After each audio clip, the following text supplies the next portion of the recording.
어제 말씀의 내용은 이스라엘 백성들이 가나안 그 원주민들을 쫓아내지 못한 그 지파들과 그다음에 그 성읍들이었죠. 오늘 8월 6일 금요일 말씀은 사사기 2장 1절부터 10절까지 말씀입니다. 요 그 내용은 여호와의 사자가 가나안 원주민을 진멸하지 않음에 대해서 하나님께서 여호와의 사자가 즉 하나님께서 책망하시는 내용이에요. 그리고 그 여호수아 세대와 그 후의 세대의 특징을 말씀하십니다.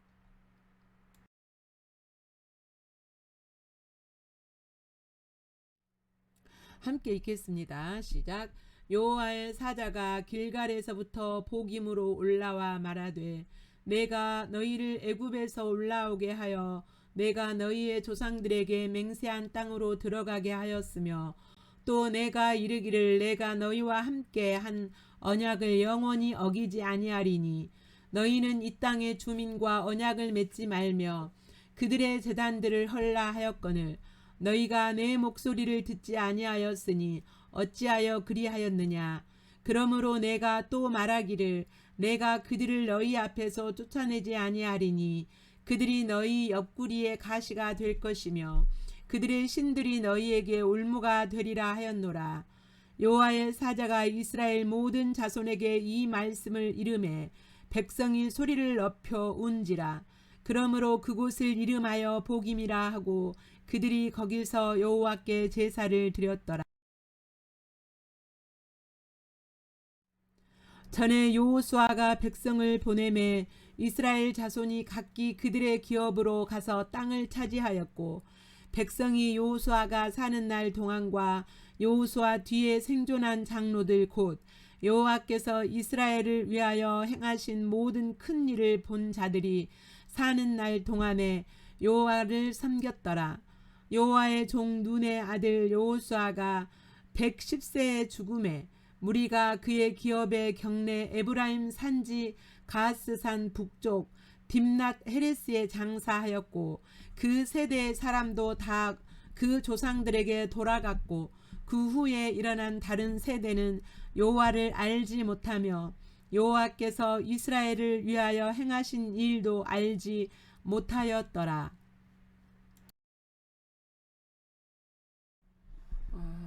1절부터 5절까지 말씀은 하나님의 사자, 여기서 하나님의 사자는 구약의 인간의 모습으로 현현하여 보이신 예수님을 의미합니다.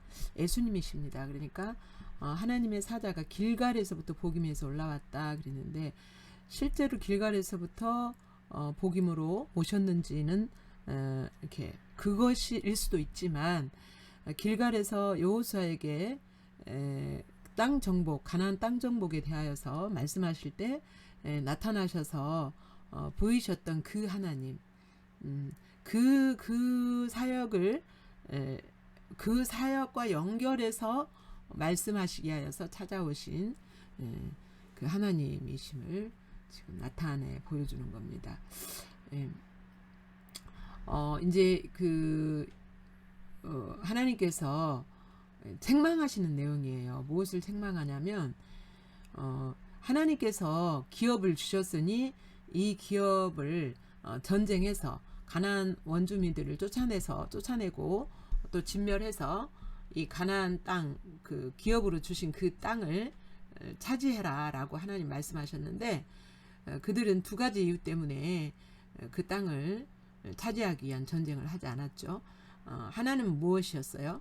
하나님을 믿지 못했기 때문에, 하나님을 신뢰하지 못했기 때문에. 그 다음에 또 하나는 자신들의 힘이 있음에도 전쟁하지 않았어요. 왜냐하면 그들을 그 가나안 원주민의 노동력을 사용해서 치부하기 위해서, 그러니까 자신들이 부요하게 되기 위하여서 쫓아내지 않았어요. 어쨌든 이 두 가지 이유 때문에 그들이 가나안 원주민을 쫓아내지 않음에 대해서 하나님이 책망하십니다. 1절에 보니까 너희의 조상들의 맹세한 땅으로 들어가게 하였으니 애굽에서 너희의 조상이 맹세한 땅으로 들어가게 했다. 이 말씀은 하나님께서 약속하신 대로 너희들을 애굽에서 구원하셔서 가나안 땅으로 들이셨지 않냐. 하나님이 약속하신 대로 말씀하신 대로 언약을 지키시는 그 하나님이시다. 하나님은 그리고 너희와 함께한 언약을 영원히 어기지 아니하리니 하나님은 한번 말씀하셨으면 약속하셨으면 그렇게 지키시는 분이고 그리고 하나님이 그 가나안 땅에 들어가서 그 원주민들을 그렇게 내는 전쟁을 할 때 승리하게 하시고 이 땅을 영원히 너희에게 주리라고 약속하지 않았냐. 그렇게 나는 그렇게 약속을 어기지 않는 너희의 하나님인데 너희가 믿지 않았다. 순종하지 않았다. 이렇게 말씀하시는 겁니다. 2절에 너희가 내 목소리를 듣지 아니하였으니 어찌 그리하였느냐. 그러니까 이 이스라엘 백성들이 하나님의 목소리, 하나님의 말씀을 듣지 않았다. 이 말은 순종하지 않았다는 의미도 포함이 되고 또 하나는 하나님의 말씀을 안 믿었다는 거예요. 안 믿고 신뢰를 안 했다는 거죠. 예. 왜 그랬느냐? 하나님이 이렇게 이제 책망하시는 거죠. 여러분, 우리 그 다음 세대들은 여름 캠프 수련회 때 그 하나님의 나라에 대해서 봤잖아요. 하나님 나라에 대해서 살폈잖아요. 캠프 주제가 그거였잖아요. 그런데 마지막 시간, 물론 이 전 시간, 마지막 시간 말고 전 시간에도 계속 반복되는 내용이었는데 이제 그 핵심적으로 영적 전쟁이 하나님 나라를 살기 위해서는 하나님 나라를 세우기 위해서는 뭐가 필요하다 그랬습니까? 영적 전쟁이 필수라 그랬어요. 하나님 나라를 차지하는 데 있어서는. 그런데 하나님은 신뢰하지 않기 때문에 전쟁하지 않고 또 내 육신의 어떤 요구, 내 육신의 욕심 때문에 전쟁하지 않는 우리는 그런 게 있잖아요. 우리도. 그래서 이제 그런 부분을 하나님이 책망하시는 거죠. 3절 그러므로 내가 또 말하기를 내가 그들을 너희 앞에서 쫓아내지 아니하리라. 너희가 그렇게 나를 신뢰하지 않고 내 말을 순종하지 않으니 그래서 전쟁하지 않으니 나도 너희 앞에서 가나안 원주민들을 쫓아내지 않겠다. 이 원주민들은 뭐예요? 가나안 원주민들은 무엇을 상징하냐면 세상 나라의 가치관, 문화, 뭐 종교, 그 다음에 그것을 가지고 세상의 가치관과 문화, 종교를 가지고 우리를 공격하는 그 원수 마귀와 그 쪼무레기들, 영적인 어둠에 속한 것들이 이런 것들을 쫓아내는 일을 전쟁을 해야 돼요. 예. 자. 그러기 때문에 하나님도 안 쫓아내겠다고 하시는 거예요. 더 이상 쫓아내지 않겠다. 그래서 그들이 그 원주민들이 남아서 너희 옆구리에 가시가 되고 가시가 된다는 너희에게 고통을 줄 것이다. 육신적으로 고통도 주지만 영적인 고통도 너희에게 주게 될 것이다. 그리고 그들의 그들이 믿는 우상들이 너희에게 올무가 된다. 너희를 미혹하게 해서 너희를 미혹해서 영적으로 넘어지게 하는 그 역할을 하게 될 것이다. 안 쫓아내겠다. 하나님이 이렇게 책망하십니다. 그러자 백성들이 4절 백성이 소리를 높여 울었어요. 왜 울었을까요? 가나안 원주민들 더 이상 쫓아내지 않는다고 이렇게 말씀하셨기 때문이고 하나님이 자신들을 버린 것처럼 여겨졌기 때문에 그랬겠죠. 그래서 이제 5절에 보니까 그것을 이제 소리 높여서 울었어요. 그래서 거기를 복임이라고 이렇게 새로운 이름을 붙입니다. 그것은 울었다는 눈물 소리내서 운 그곳이기 때문에 복임이라고 했고요. 그들이 그렇게 울고 나서 여호와께 제사를 드렸어요. 이제 속죄제와 번제를 드렸겠죠. 자신들의 죄를 용서해 달라고. 그러나 돌이키진 않아요. 전쟁하려고 하잖아요. 우리가 지금이라도 전쟁하겠습니다. 하나님 도와주십시오. 우리가 그들을 몰아내겠습니다. 이렇게 나와야 진짜 그 회개잖아요. 그런데 그렇게 하잖아요. 그냥 우리가 이런 죄 지었으니까 용서해 주세요. 이런 식으로 제사를 드린 거예요. 예. 우리도 그렇잖아요. 하나님 앞에 어떤 부분이 죄가 드러나면 그 돌이킬 생각은 없어요. 그리고 죄 용서해 달라고만 하는 우리의 모습이 이들에게서 지금 비춰지죠. 1절부터 5절까지 이 내용은 하나님의 사자 예수님이 그들에게 나타나셔서 전쟁하지 않은 것에 대해서 그 하나님 나라를 위하여서 전쟁하지 않는 것에 대해서 책망하시는 내용이죠. 1절부터 5절까지 다시 한번 읽겠습니다. 시작. 여호와의 사자가 길갈에서부터 복임으로 올라와 말하되 내가 너희를 애굽에서 올라오게 하여 내가 너희의 조상들에게 맹세한 땅으로 들어가게 하였으며 또 내가 이르기를 내가 너희와 함께 한 언약을 영원히 어기지 아니하리니 너희는 이 땅의 주민과 언약을 맺지 말며 그들의 제단들을 헐라 하였거늘 너희가 내 목소리를 듣지 아니하였으니 어찌하여 그리하였느냐. 그러므로 내가 또 말하기를 내가 그들을 너희 앞에서 쫓아내지 아니하리니 그들이 너희 옆구리의 가시가 될 것이며 그들의 신들이 너희에게 올무가 되리라 하였노라. 여호와의 사자가 이스라엘 모든 자손에게 이 말씀을 이름에 백성이 소리를 높여 운지라. 그러므로 그곳을 이름하여 복임이라 하고 그들이 거기서 여호와께 제사를 드렸더라. 우리가 싸워야 될 영적 전쟁의 대상이 첫째는 우리 안에 있는 죄죠. 옛사람이 범죄케 하는 우리 애자 죄. 그 다음에 마귀와하고 싸워야 되죠. 그 다음에 세상과 싸워야 돼요. 세상은 육신의 정욕, 안목의 정욕, 이생의 자랑에 이런 부분들이 세상이죠. 그 다음에 세상은 세상의 가치관이 문화 이런 것들. 이것들과 싸워야 돼요. 계속 날마다.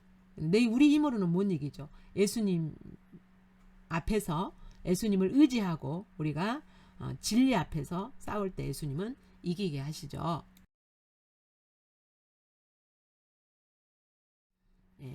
이제 그 여호수아 세대와 그 후의 세대, 그 다음 세대에 대해서 하나님이 비교하시는 말씀이에요.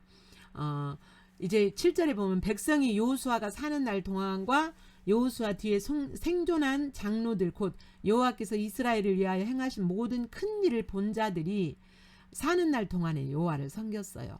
그러니까 여호수아 그 광야에서 훈련 받았던 그 사람들, 믿음의 세대, 이 사람들이 사는 날 동안에 누구를 섬겼다 그랬어요?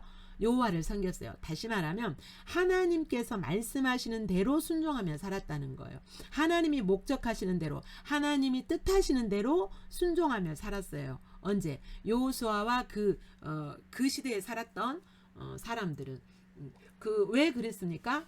하나님이 이스라엘을 위하여서 행하신 큰 일들을 다 보았어요. 그렇기 때문에 그들은 하나님을 알았어요.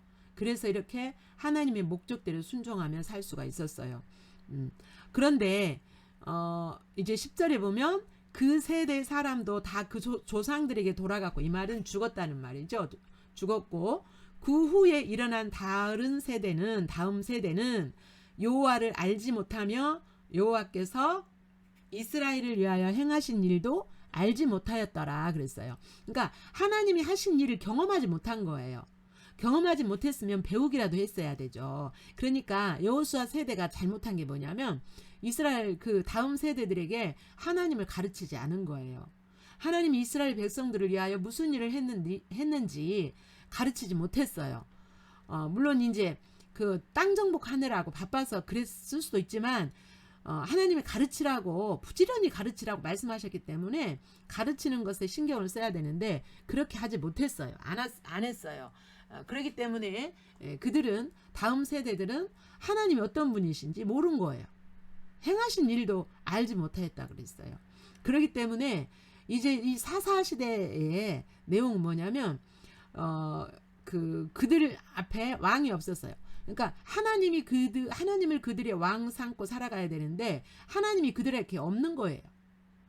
머릿속에는 지적으로 있을지 모르지만 여호와라는 신이 우리 이스라엘 백성들을 애굽에서 구원했다. 이 정도는 다 알겠죠. 그러나 경험적으로 하나님을 알지는 못한 거예요. 그래서 왕이 없었어요. 그들 앞에 왕이 없었기 때문에 자기 의견에 소견에 옳은 대로 행하는 즉 악의 길로 행했던 것이 바로 뭡니까? 사사기의 전반적인 내용입니다. 전반적인 내용이 바로 그들이 여호와를 알지 못했고 알지 못하니까 하나님을 믿지 않죠. 신뢰하지 않죠. 그리고 하나님을 버리고 그런데 앞 단락에서 보면 이러한 백성들을 위하여서 누가 찾아왔어요? 하나님의 사자. 즉 하나님께서 그들을 구원하시기 위하여서 찾아오신 거예요. 이게 바로 구원의 본질이에요. 죄된 인간에게 하나님이 찾아오세요. 죄된 인간에게 하나님이 찾아오셔서 그들을 하나님의 길로 인도해 가시는 거예요. 그래서 구원하시는 거죠. 6절부터 10절까지 내용은 여호수아 세대와 그 다음 세대, 다시 말하면 믿음의 세대와 불신의 세대. 6절부터 10절까지 말씀 생각하면서 다시 한번 읽겠습니다. 시작. 전에 여호수아가 백성을 보내매 이스라엘 자손이 각기 그들의 기업으로 가서 땅을 차지하였고 백성이 여호수아가 사는 날 동안과 여호수아 뒤에 생존한 장로들 곧 여호와께서 이스라엘을 위하여 행하신 모든 큰 일을 본 자들이 사는 날 동안에 여호와를 섬겼더라.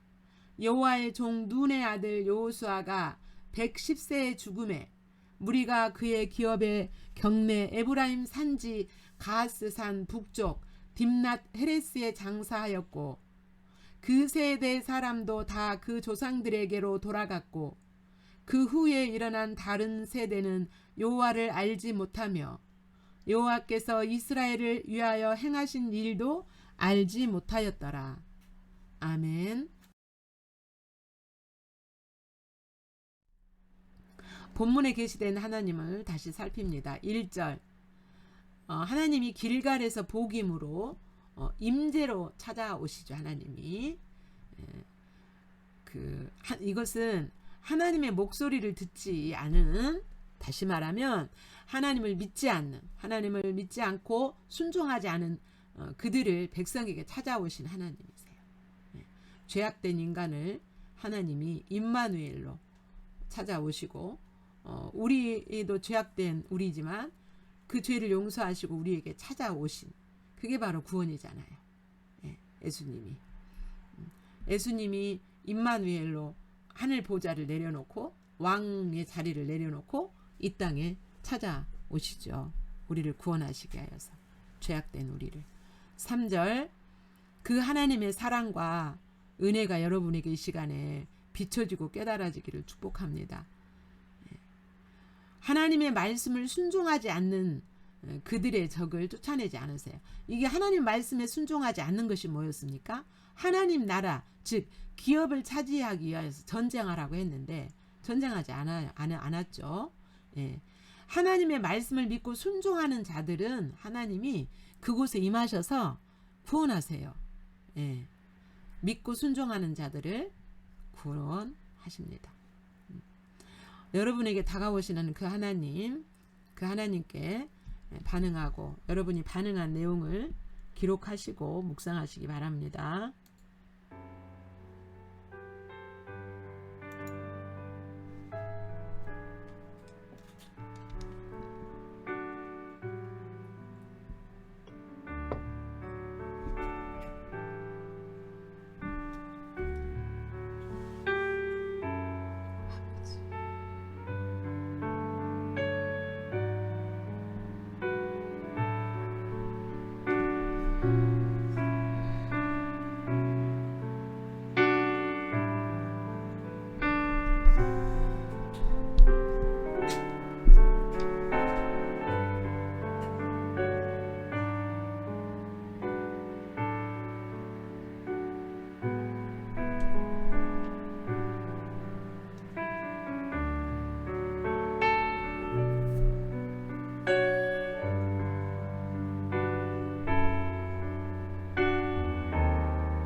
본문에서 비춰진 여러분의 모습, 또 우리가 서야 될 그 자리가 어디인지 살펴보겠습니다. 2절에서 하나님의 목소리를 듣지 않고 가나안과 언약하고 그들의 우상의 단들을 헐지 않는 이스라엘 백성들을 볼 수가 있습니다. 이것은 왜 그랬습니까? 하나님을 알지 못했기 때문에 하나님을 믿지 않은 거죠. 그리고 자신의 욕심을 따라서 자신의 유익함, 그 자신이 원하는 대로 그 욕심을 따라서 결정한 거죠. 4절 5절 자신들의 죄를 용서해 달라고 제사를 드리죠. 그들이 어떻게 앞으로 해야 될지 묻지 않아요. 그러니까 진정한 회개가 아니죠. 그냥 죄만 용서해 달라고 한 거죠. 우리도 그런 회개가 하나님 앞에 그런 고백, 그런 회개를 하고 있지 않은지 살펴봐야 될 것 같습니다. 하나님을 따르고 싶은 마음은 없어요. 그리고 자신들의 죄 용서받는 것에만 관심 있는 이기적인 신앙이죠. 6절 7절에서는 하나님을 경험하고 하나님을 아는 사람은 하나님을 섬기죠. 그 여호수아 세대 8절부터 10절까지 하나님을 경험하지 않는 사람은 하나님을 알지 못해요. 그래서 다음 세대들에게 또 그 하나님이 누군지 이스라엘에게 어떤 일을 하셨는지 가르치지 않은 그 여호수아 세대에게 문제가 있었음을 볼 수가 있습니다. 여러분은 가르치는 위치에 있든지 가르침 받는 위치에 있든지 가르치는 사람도 누군가로부터 계속 배우고 있습니다. 그래서 그런 가르침 받는 자리에 항상 서 있게 되기를 축복합니다. 여러분 비춰진 모습 그대로 하나님 앞에 나가서 그 주님의 사랑과 그 은혜에 눈맞춤하며 은혜와 사랑을 구하는 시간이 되시기를 바라고요. 주님이 여러분에게 반응하기 원하시는 그 내용을 기록하신 후에 묵상합니다.